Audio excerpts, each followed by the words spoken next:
Vigia os ambientes que você tem frequentado.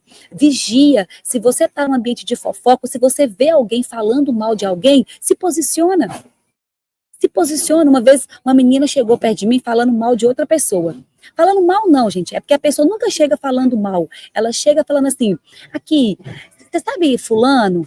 Então, eu vou dar minha opinião, é só minha opinião. Sabe o que eu acho? Que ela está fazendo isso e isso. Vou falar uma coisa, não é opinião, é julgamento. Não é opinião, é porque ninguém fala assim, vou falar mal de alguém, ninguém fala, mas no fundo, tá todo mundo criticando uns aos outros, julgando as pessoas. Quando alguém vir falar algo com você, gente, não alimenta fofoca. Fala assim, aqui, vamos falar de outras coisas, vamos falar da sua vida? Vamos falar dos nossos projetos? Vamos pensar em outra coisa? Porque quem somos nós para falar de alguém? Quem somos nós? E isso, gente, abre brecha. Toma cuidado. Isso tudo, vigia até os seus pensamentos. Quando vier pensamento errado, eu falo isso muito para Deus. Deus, purifica os meus pensamentos. Deus, tira todo pensamento tóxico da minha mente. Todo pensamento. E quando você começar a vigiar e a ter mais prudência com aquilo que você tem alimentado os seus sentidos, você vai ver que as suas decisões vão mudar. Os seus resultados vão mudar. Muitas vezes o inimigo nem precisa fazer muito esforço. Basta que você se distraia. Basta que você pare de vigiar.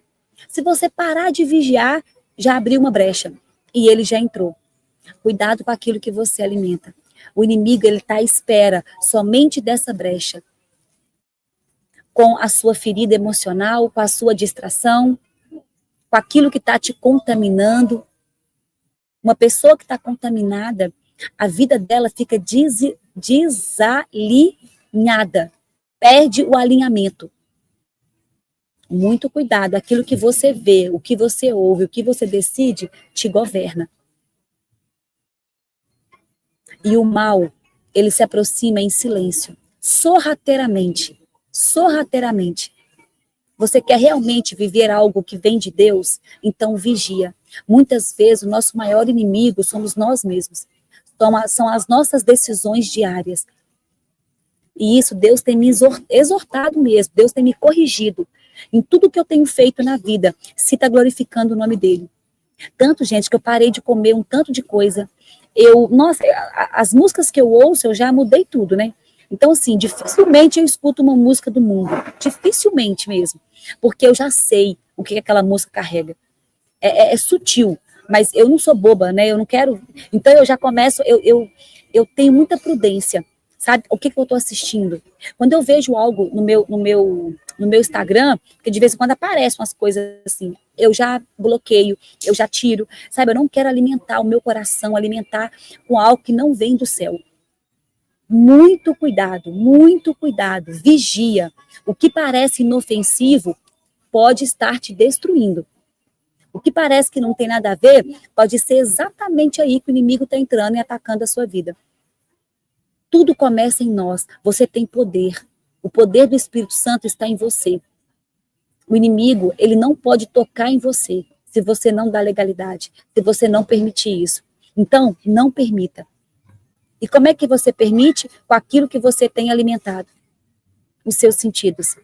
E muito cuidado com aquilo que você faz quando ninguém está vendo. O que você faz quando ninguém está vendo?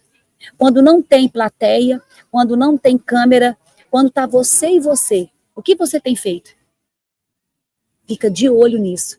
Fica de olho naquilo que você faz quando ninguém está vendo. É aí que o inimigo te pega. O inimigo não precisa derrubar você com força. Basta ele encontrar uma brecha na sua distração. Basta você parar de vigiar um pouquinho. E você já abriu, ele já entrou. Ana, como é que a gente consegue? Como é que a gente consegue vencer isso? Como? Primeira coisa, arrependimento.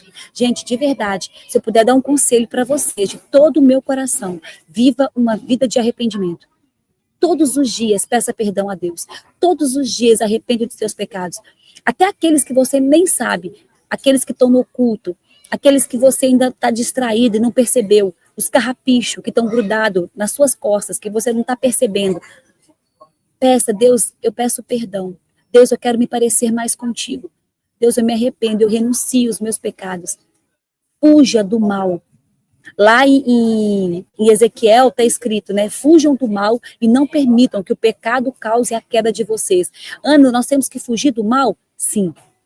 Você precisa fugir do mal. Quando você vê o mal se aproximando, saia em retirada.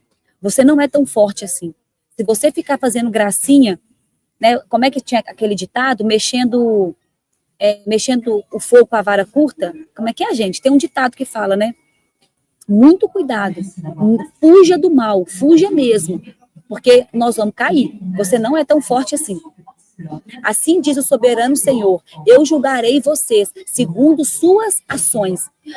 Ó casa de Israel, está lá em Ezequiel, cada um de vocês arrependa-se e desvie-se de todos os seus pecados, para que o pecado não seja a sua ruína. Gente, em nome de Jesus, escuta essa palavra de Deus para a tua vida nessa manhã. Não deixe o pecado ser a sua ruína. Não deixe, feche as brechas, desvie do mal, fuja do mal. Seja forte, forte e corajoso. O que você tem permitido que permaneça na sua vida, mesmo sabendo que desagrada a Deus? É essa pergunta que eu te faço nessa manhã. O que você tem permitido que permaneça na sua vida e que você sabe que não vem do Senhor? Nós estamos vivendo tempos onde o certo parece errado e o errado parece certo. O mundo está normalizando as coisas. Mas Deus ainda está falando, ainda está alertando, ainda está chamando o seu povo ao arrependimento. O Senhor está confrontando as nações com palavras por falarem coisas falsas, por visões mentirosas, por se afastarem da verdade. E a gente precisa estar atento. Vigia, gente. Deus não tolera um coração dividido. Não tolera você metade no mundo, metade com Deus. Por isso que quer acessar o reino é all-in. Não tem como você falar, Deus, eu tô aqui com o Senhor agora, mas daqui a pouco eu vou pro mundo, tá? Mas eu amo o Senhor, entendeu? Mas agora eu vou comer tudo que tem disponível na gula. Não, Deus, agora eu vou escutar essa música do mundo, agora eu vou sair, mas eu te amo, Senhor. Imagina. E você permanece nisso, vivendo uma vida com dois senhores, né? Não tolere mais o pecado. Não tolere mais. Eu sei que todos nós somos pecadores, mas não tolere. Não tolere.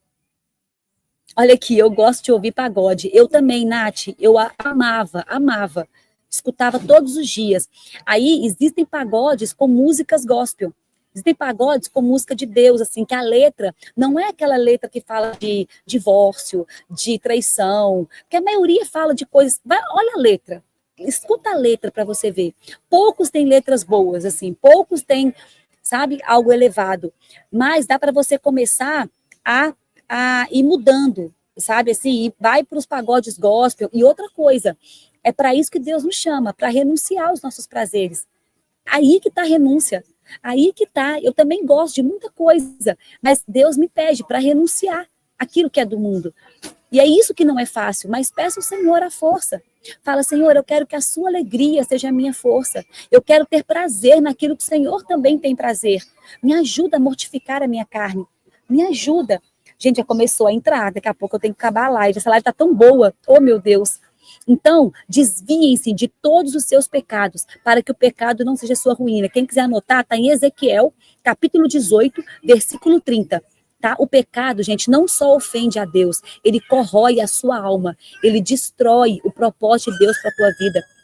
Então, fique muito atento, ele distorce a sua identidade, ele enfraquece a sua autoridade espiritual. E quem vive em pecado também vive em desobediência, é a consequência. Aí vai desobedecer a Deus. E aí começa, né, aquela vida que vai de ladeira abaixo. Ana, é fácil? Não, não é. Você tem que se posicionar. Você tem que ir para o caminho de volta. E o caminho de volta, a chave, é o arrependimento. Arrepende-se dos seus pecados. E arrependimento, gente, é decidir mudar de direção. é decidir uma metanoia. Arrependimento é você não andar pelo mesmo caminho. Arrependimento é dizer, Deus, eu escolho o teu caminho, não o meu. Me dá força. Arrependimento verdadeiro, você reconhece o pecado, você sente tristeza por ter ferido o coração de Deus, você decide abandonar esse erro, você corrige o que precisa ser corrigido e você muda a rota. Mesmo que te doa, mesmo que que aquilo vai parecendo que Deus está contra você, entende? Mesmo que parece isso, mas quem viu ontem a live da bondade vai entender que Deus é bom o tempo todo. E para ser bom, ele precisa te exortar. Você precisa nascer de novo. Você precisa negar a si mesmo. Em Ezequiel 18:31 está escrito: lancem fora todas as transgressões que cometeram e façam para si um coração novo e um espírito novo. E é isso que eu quero, que eu desejo para a vida de vocês. Um espírito novo e um coração novo.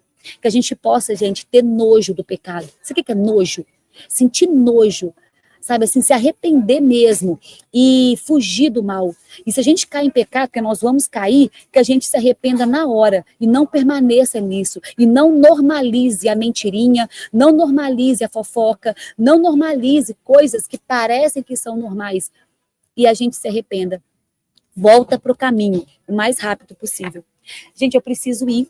Eu sei que essa live foi bem rápida hoje, porque aqui, ó, quer que eu mostre para vocês?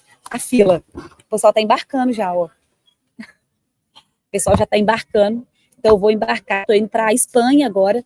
E vou ficar na Espanha, fazer uma conexão e depois vou para o Brasil.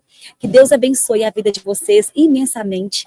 Gente, que a gente possa realmente fugir do mal. Que a gente possa criar esse coração cada vez mais puro através das nossas decisões.